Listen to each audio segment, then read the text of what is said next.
नमस्कार, मैं हूं शशि तुषार शर्मा। आज तक पंजाब के स्पेशल बुलेटिन में यूके, यूएस और कनाडा समेत सभी अंतर्राष्ट्रीय दर्शकों का स्वागत है।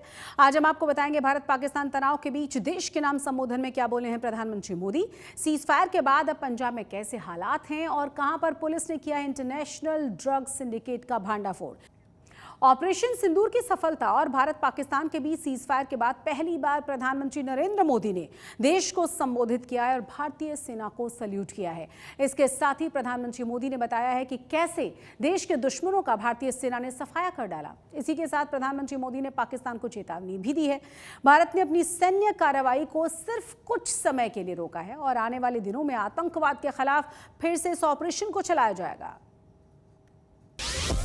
हमने आतंकवादियों को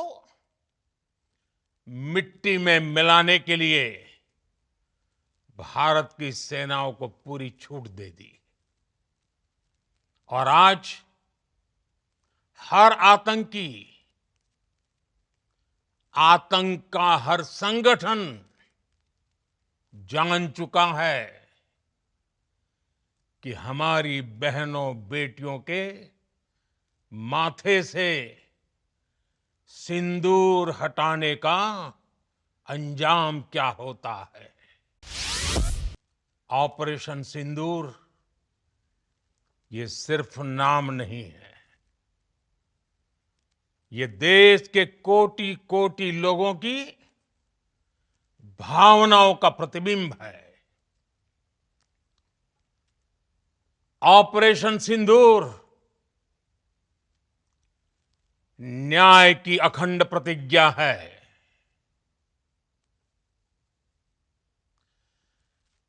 6 मई की देर रात, 7 मई की सुबह पूरी दुनिया ने इस प्रतिज्ञा को परिणाम में बदलते देखा है। भारत की सेनाओं ने पाकिस्तान में आतंक के ठिकानों पर, उनके ट्रेनिंग सेंटर्स पर सटीक प्रहार किया। आतंकियों ने सपने में भी नहीं सोचा था कि भारत इतना बड़ा फैसला ले सकता है।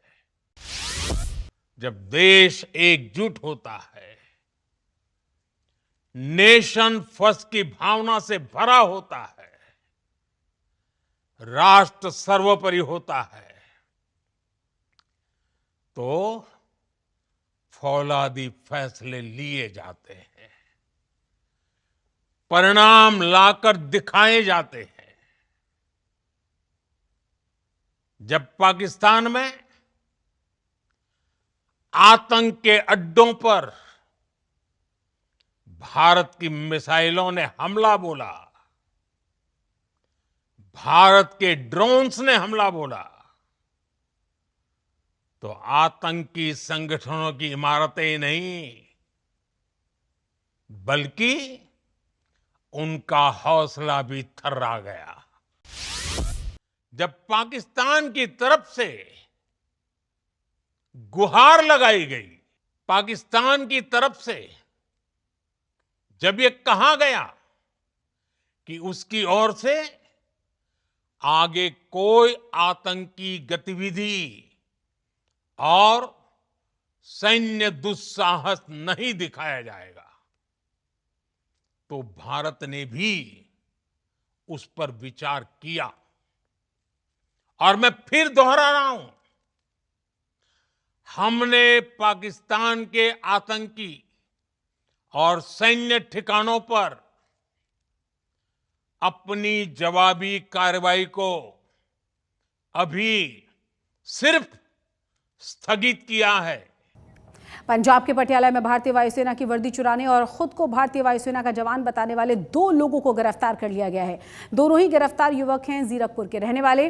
फिलहाल पुलिस ने दोनों ही युवकों के खिलाफ मामला भी दर्ज कर लिया है। तफ्तीश शुरू कर दी गई है। शुरुआती जांच में पता यह चला है कि आरोपियों ने जीरकपुर से सटे हुए गांव के टेलर से सेना की इन वर्दियों को चुराया था। आपको यह भी बता दें कि भारत पाकिस्तान के बीच चल रहे तनाव के बीच पूरे देश में पुलिस अलर्ट पर है और हर संदिग्ध पर नजर रखी जा रही है। ਜ਼ੀਰਕਪੁਰ ਪੁਲਿਸ ਨੇ ਅੱਜ 2 ਵਿਅਕਤੀਆਂ ਸੁਖਪ੍ਰੀਤ ਸਿੰਘ ਤੇ ਸੂਰਜ ਨਾਮ ਦੇ ਜਿਹੜੇ ਕਿ ਜ਼ੀਰਕਪੁਰ ਦੇ ਹੀ ਰਹਿਣ ਵਾਲੇ ਨੇ ਇਹਨਾਂ ਨੂੰ ਗ੍ਰਿਫਤਾਰ ਕੀਤਾ ਹੈ। ਇਹਨਾਂ ਵਿੱਚ ਜਿਹੜਾ ਸੁਖਪ੍ਰੀਤ ਆ ਉਹਨੇ 에ਅਰ ਫੋਰਸ ਦੇ ਆਫੀਸਰ ਦੀ ਯੂਨੀਫਾਰਮ ਪਾਈ ਹੋਈ ਸੀ। ਇਹਨੂੰ ਜਿਹੜਾ ਸੁਖਪ੍ਰੀਤ ਆ ਸੀ ਇਹਨੂੰ ਪਟਿਆਲਾ ਚੌਂਕ ਦੇ ਕੋਲੋਂ ਜ਼ੀਰਕਪੁਰ ਦੇ ਵਿੱਚੋਂ ਹੀ ਗ੍ਰਿਫਤਾਰ ਕੀਤਾ। ਇਹ ਜਿਹੜੀ ਯੂਨੀਫਾਰਮ ਸੀ ਇਹ ਯੂਨੀਫਾਰਮ ਇੱਕ ਬਹਿਲਾਣਾ ਜਿਹੜਾ ਚੰਡੀਗੜ੍ਹ ਦੇ ਵਿੱਚ ਪੈਂਦਾ ਉੱਥੇ ਇੱਕ ਬੜੇ ਫੇਮਸ ਟੇਲਰ ਜਿਹੜੇ ਕਿ ਯੂਨੀਫਾਰਮ ਵਗੈਰਾ ਸਿਲਾਉਂਦੇ ਨੇ ਆਰਮੀ ਤੇ 에ਅਰ ਫੋਰਸ ਵਗੈਰਾ ਆਫੀਸਰ ਦੀ ਇਹਨਾਂ ਨੇ ਇਹ ਗੁਜਰਾਤ ਦੇ ਕਿਸੇ ਆਫੀਸਰ ਨੂੰ ਕੋਰੀਅਰ ਕਰਨੀ ਸੀ ਤੇ ਇਹਨਾਂ ਨੇ 5 ਤਰੀਕ ਦੀ ਰਾਤ ਨੂੰ ਇਹ ਕੋਰੀਅਰ ਕੰਪਨੀ ਦੇ ਜਿਹੜਾ ਦਫ਼ਤਰ ਸੀਗਾ ਉੱਥੋਂ ਚੋਰੀ ਕਰ ਲਈ ਸੀ ਤੇ ਇਸ ਦੇ ਸਬੰਧ ਵਿੱਚ ਅਸੀਂ 223 ਨੰਬਰ ਮੁਕੱਦਮਾ ਦਰਜ ਕਰ ਲਿਆ ਥਾਣਾ ਜ਼ੀਰਕਪੁਰ ਦੇ ਵਿੱਚ ਤੇ ਇਸੇ ਮੁਕੱਦਮੇ ਵਿੱਚ ਅਸੀਂ ਦੋਨਾਂ ਨੂੰ ਗ੍ਰਿਫਤਾਰ ਕਰ ਲਿਆ। ਮੈਂ ਤੁਹਾਨੂੰ ਇਹ ਵੀ ਜਾਣਕਾਰੀ ਦੇਣੀ ਚਾਹੂੰਗਾ ਜਿਹੜਾ ਸੋਸ਼ਲ ਮੀਡੀਆ ਤੇ ਜਿਹੜੇ ਖਬਰਾਂ ਚੱਲ ਰਹੀਆਂ ਨੇ ਅਨਆਇਡੈਂਟੀਫਾਈਡ ਨੇ ਇਹ ਅਨਆਇਡੈਂਟੀਫਾਈਡ ਨਹੀਂ ਹੈ ਬੰਦੇ ਆਇਡੈਂਟੀਫਾਈ ਹੋ ਗਏ ਨੇ ਦੋਨੋਂ ਇੱਥੋਂ ਦੇ ਹੀ ਲੋਕਲ ਜ਼ੀਰਕਪੁਰ ਦੇ ਹੀ ਰਹਿਣ वाले ने। सीज फायर के बाद भी पंजाब के बॉर्डर वाले इलाकों में प्रशासन अलर्ट पर है और इसी बीच पठानकोट के मामून एरिया में पाकिस्तानी बलून के मिलने के बाद हड़कंप मच गया। एयरप्लेन की डिजाइन वाले इस बलून पर इंग्लिश और उर्दू में PIA लिखा हुआ था। इस घटना की खबर मिलने के बाद पुलिस ने मौके पर पहुंचकर बलून को अपने कब्जे में लिया। पुलिस के मुताबिक इस बलून में कोई भी संदिग्ध चीज नहीं पाई गई है।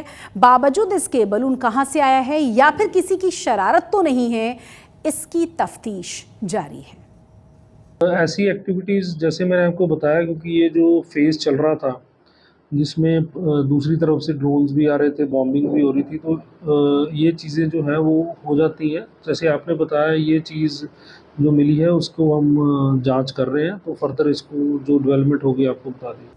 भारत और पाकिस्तान के बीच सीज फायर के बाद अब पंजाब में 2 दिन से हालात सामान्य हो चुके हैं। इसी बीच 5 दिन से बंद पंजाब, चंडीगढ़, अमृतसर और हिमाचल प्रदेश के सभी एयरपोर्ट्स को दोबारा से खोल दिया गया है।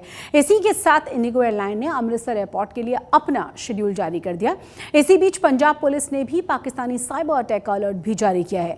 ऑपरेशन सिंदूर के बाद से चंडीगढ़ समेत बॉर्डर एरियाज में मौजूद सभी एयरपोर्ट्स को बंद कर दिया गया था। एक बड़ी और अहम खबर अमृतसर से, जहां अमृतसर पुलिस ने इंटरनेशनल नार्को हवाला कार्टेल के खिलाफ बड़ी कार्रवाई करते हुए ड्रग तस्करी के जुड़े एक सिंडिकेट का भांडाफोड़ कर डाला और तस्करी में शामिल 3 लोगों को गिरफ्तार भी कर लिया। ये लोग टर्की में रह रहे ड्रग्स माफिया नवप्रीत सिंह उर्फ नव भुल्लर के लिए काम किया करते थे। गिरफ्तार किए गए आरोपियों की पहचान हुई है गुरदीप सिंह और प्रदीप और मनी के रूप में। गिरफ्तार हुए तीनों ही आरोपियों से 2 पंजाब के रहने वाले बताए जा रहे हैं। राजस्थान के बीकानेर का भी एक है। पुलिस के मुताबिक आरोपियों के पास से 1 किलोग्राम हेरोइन और साथ ही 1 करोड़ रुपए का 1 करोड़ 6 लाख रुपए की ड्रग्स मनी भी लगभग बरामद की गई है। अमृतसर पुलिस ने एक मेजर जो है ड्रग कार्टेल वो स्मैश किया है जिसमें टर्की बेस्ड लिंक्स थे। हमारे साथ हैं अमृतसर पुलिस कमिश्नर गुरप्रीत भुल्लर जी। सीपी साहब, क्या एक्चुअली ये नार्को हवाला टेरर है, नार्को हवाला जो कार्टेल था वो क्या है और कितनी रिकवरी हुई और टर्की के लिंक्स क्या थे?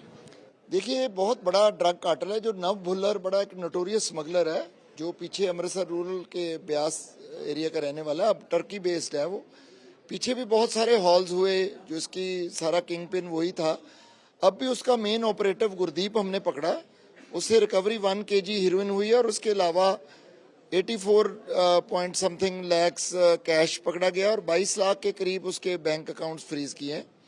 2 मेन हवाला ऑपरेटर इसमें हमने अरेस्ट किए हैं। प्रदीप शर्मा, ये बीकानेर राजस्थान का रहने वाला, काफी देर से ड्रग ट्रेड और ये हवाला कार्टेल चला रहा है। और उसके साथ मनी शर्मा नाम का एक लड़का है लुधियाना बेस्ड, वो भी गारमेंट्स का काम करता है। और ये दोनों बेसिकली सारे ड्रग की जो मनी आती है और ड्रग प्रोसीड्स और क्राइम प्रोसीड्स उसको हवाला के जरिए वापस भेजने का काम कर रहे थे। तो मैं समझता हूं कि ड्रग रिकवरी तो है ही है, उससे इम्पोर्टेंट ये है कि एकदम कमर टूटती है जब हम हवाला वालों को हिट करते हैं, क्योंकि जो बाहर बैठा स्मगलर है क्रॉस बॉर्डर पुश कर रहा है, तो उसके लिए सबसे इम्पोर्टेंट बात है कि उसकी मनी वापस आए और उसको प्रॉफिट मिले।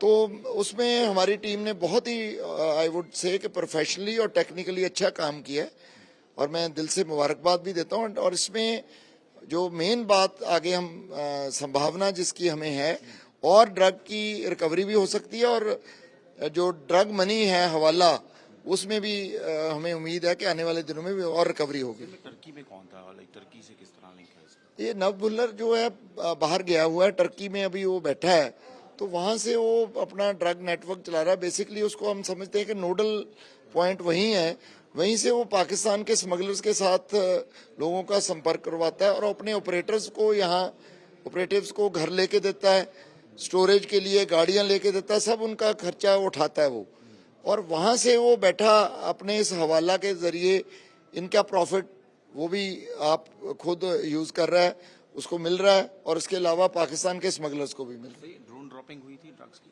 हाँ जी, ये आए थ्रू ड्रोन ही थे, और इसमें जो इसकी पूछताछ पे यही बात आई है कि और भी कंसाइनमेंट्स थी, उसको हम ट्रेल कर रहे हैं।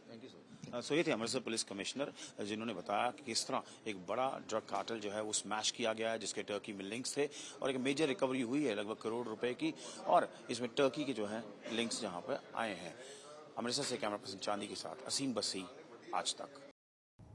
उत्तराखंड में हेमकुंड साहिब तीर्थ यात्रा की तैयारियां तेज हो चुकी हैं। सेना के जवान रास्ते से बर्फ हटाने के काम में जोर शोर से लगे हुए हैं। 25 मई को हेमकुंड साहिब के कपाट खुलने वाले हैं और सिखों की इस पवित्र तीर्थ यात्रा के लिए श्रद्धालुओं का पहला जत्था 22 मई को रवाना होने वाला है। जवानों की कोशिश ये है कि कपाट खुलने से कुछ दिन पहले ही रास्ता साफ करने का काम पूरा कर लिया जाए।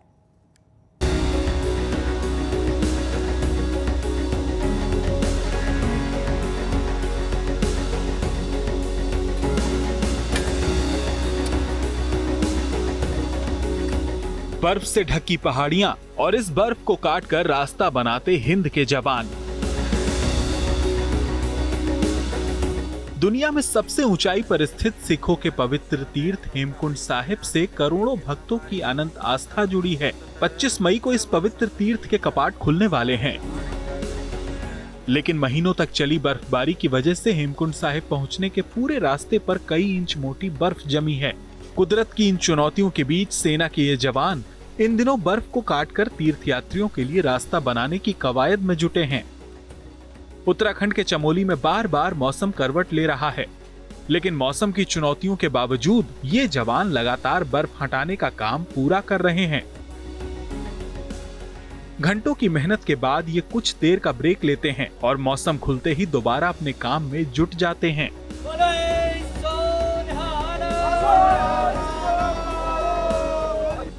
25 मई को कपाट खुलने से पहले ही हेमकुंड साहिब के सेवादार तीर्थ यात्रा के लिए जरूरी इंतजाम करने गुरुद्वारे पहुंच जाएंगे।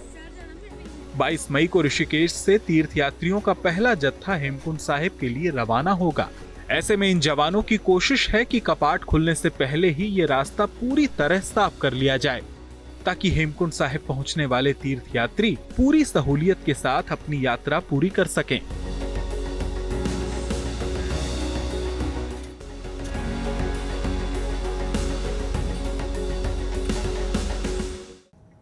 कोहली के इस फैसले का समर्थन करते हुए उनकी पत्नी अनुष्का शर्मा ने भी सोशल मीडिया पर पोस्ट शेयर की है। अनुष्का ने लिखा है कि सब आपके रिकॉर्ड और उपलब्धियों की बात करेंगे, लेकिन मैं बात करूंगी उन आंसुओं की, उन भावनाओं की जिन्हें आपने कभी व्यक्त नहीं किया, उस संघर्ष की जो आपने खेल के इस फॉर्मेट में रहते हुए खामोश होकर मजबूती के साथ किया। आपने हमेशा अपने दिल की सुनी है, आप ये विदाई डिजर्व करते हैं। वैसे जब से अनुष्का विराट की जिंदगी में आई हैं, कोई भी दौर हो या विराट कोहली कोई भी फैसला लें, हमेशा इसी तरह से उनके साथ वो मजबूती के साथ खड़ी हुई नजर आई हैं। आज तक पंजाब में आज के लिए बस इतना ही, लेकिन देश और दुनिया की तमाम बड़ी और अहम खबरों के लिए आप देखते रहिए आज तक।